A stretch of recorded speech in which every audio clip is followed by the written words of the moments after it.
কি হলো, ভালো ছেলে, আমাদের সঙ্গে কাজ কাজ আমাদের মন্ডল প্রেসিডেন্ট ছিল তো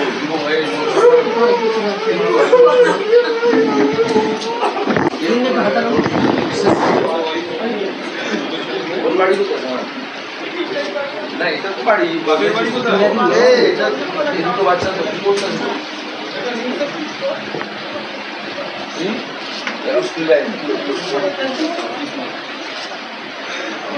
এমনি কোনো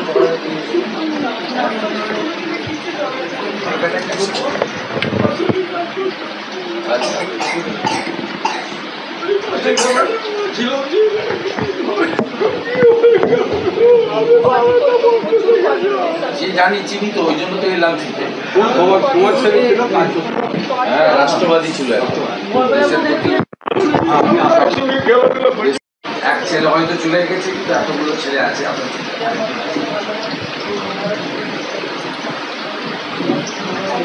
ভাই। তুই এখন কিছুদিন থাক এখানে, তারপর তো কাজে যাবি, তখন দেখা যাবে। হ্যাঁ, কটা দিন থেকে যা। আমার নাম্বার তো দেওয়া আছে, কন্ট্যাক্টে আছে।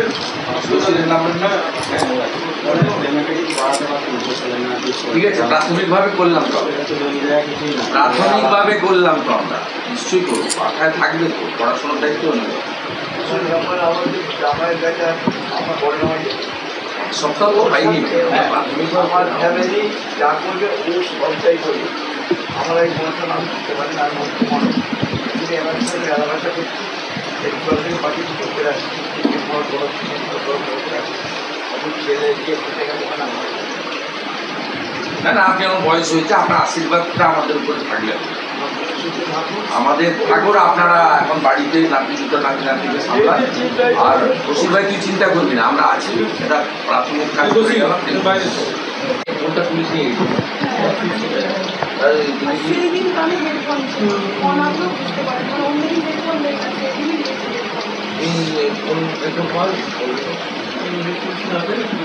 তোমরা যখন ফোন হ্যান্ডওভার করলে ভাইরা রসিদ দেবে না, সেটা বলতে আছে, ওটা কি আমার মনে হয় আপনি বলুন না, রেকর্ডটা তো দেখা উচিত। আপনি একটা কমপ্লেন করেছেন, তুমি করেছেন, পিএম রিপোর্টটা আসুক, এরা তো সুইসাইড বলেই চালাচ্ছে, মিডিয়াতে ওটাই বলে সুইসাইড নয়। আর আমাদের খুব সন্দেহ হচ্ছে হাত দুটো বাঁধা তো, হাত দুটো বাঁধা হলে কি করে সুইসাইড। তারপরে একটা সুইসাইড নোট দেখাচ্ছে,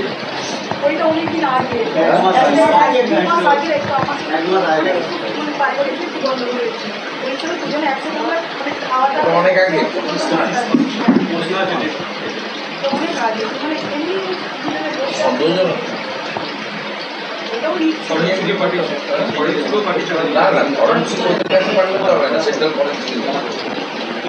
আমরা দেখি, জানেন এই পিএম রিপোর্টটা আসার পরে, তারপরে দরকার হলে আইনি লড়াই। আপনারা তো রাজি আছেন আইনি লড়াই?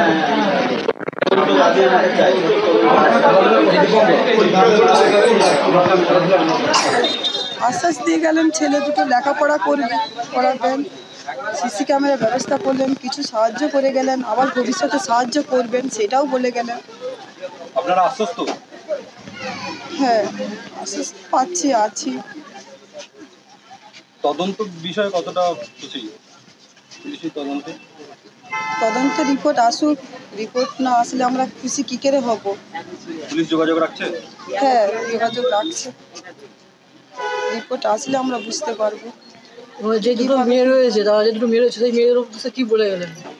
বাচ্চা দুটো মেয়ে রয়েছে, পড়াশোনার দায়িত্ব নিয়েছে। কি বার্তা দিলেন? শুভেন্দু অধিকারী এলেন, আপনাদের সাথে দেখা করলেন, কি বললেন? কি আর্থিক সাহায্য কতটা কি দিয়ে দেওয়া হবে? আর্থিক সাহায্য কিছুটা করেছেন, আবার ভবিষ্যতে করবেন বলে দিয়ে গেছে। ছেলে মেয়ে দুটো পড়াশোনার দায়িত্ব নিয়েছে। প্রথা অনুযায়ী শেষকৃত্য যেটাকে বলে, মাটি ইত্যাদি দেওয়ার ক্ষেত্রে তারা পাশে দাঁড়িয়েছেন পরিবারের। প্রাথমিকভাবে বাড়ির পক্ষ থেকে, বাকিবুল্লাহ ভাই বাড়ির পক্ষ থেকে একটা অস্বাভাবিক মৃত্যুর জন্য, সন্দেহজনক মৃত্যুর জন্য অভিযোগও করা হয়েছে। এখন আমাদের কাছে কতগুলো প্রশ্ন অধরা রয়েছে। একটা হচ্ছে মোবাইল ফোনে কল রেকর্ড, পুলিশ নিয়ে গেছে মোবাইল ফোন, এটা পুলিশের পরিবারকে অন্তত জানানো উচিত। যে কল রেকর্ড থেকে লাস্ট কলটা কার এসছে কি এসছে এটা কিন্তু আইও বা পুলিশ অথরিটি এখনো পর্যন্ত পরিবারকে জানায়নি। পরিবার খুব প্যানিকড আছে। আমরা সিদ্ধান্ত নিলাম একটা সিসিটিভি এক্সিট এন্ট্রান্সে এখানে আমরা 2-1 দিনের মধ্যে পার্টির পক্ষ থেকে ওদেরকে লাগানোর ব্যবস্থা করে দেবো। এইটা জানানো হয়নি, ওদের মধ্যে কনফিউশন আছে এবং ওনার মিসেস বলছে একসঙ্গেই আমরা ছিলাম একই ঘরে, কানে হেডফোন ছিল, কেউ বা কারা ডাকার ফলে খুব পরোপকারী ছেলে ছিল, সামাজিক কাজ করত, আমাদের মাইনরিটি মোর্চার এই মন্ডলের মন্ডল 3 গোঘাটের সভাপতি ছিল। তাকে কেউ না কেউ ডেকেছে, সে সাথে সাথে বেরিয়ে গেছে। এটা তার স্ত্রীর একটা আশঙ্কা এবং অভিযোগ। এটা নিরসন করতে গেলে মোবাইল ফোনটা খুব দ্রুততার সঙ্গে পুলিশ নিয়ে গেছে। তার কল রেকর্ড বা কল হিস্ট্রি বের করে পরিবারকে জানানো উচিত, তাহলে সন্দেহ অনেকটা দূর হতে পারে।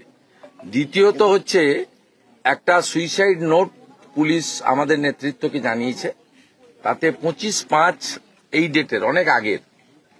এটাও খুব সন্দেহজনক। এতে আমাদের বক্তব্য হচ্ছে ফরেন্সিক ল্যাবে দিলে হবে না, সেন্ট্রাল ফরেন্সিক ল্যাবে দিয়ে এটা তার হাতের অক্ষর কিনা, কবেকার, এর সঙ্গে এই অস্বাভাবিক মৃত্যুর কোনো সম্পর্ক আছে কিনা এটা দেখা দরকার। বাকি আমরা সবাই এবং পরিবার ওয়েট করছে পোস্টমর্টম রিপোর্টের উপরে।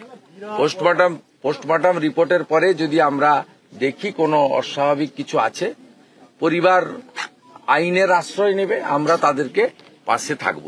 আমি এখানকার প্রতিবেশীদের দলমত নির্বিশেষে অনুরোধ করে গেলাম তারা যেন পরিবারটাকে লক্ষ্য রাখে। তার এক ভাই রাজস্থানে পরিযায়ী শ্রমিকের কাজ করে, বসির, সেটাও দেখবেন।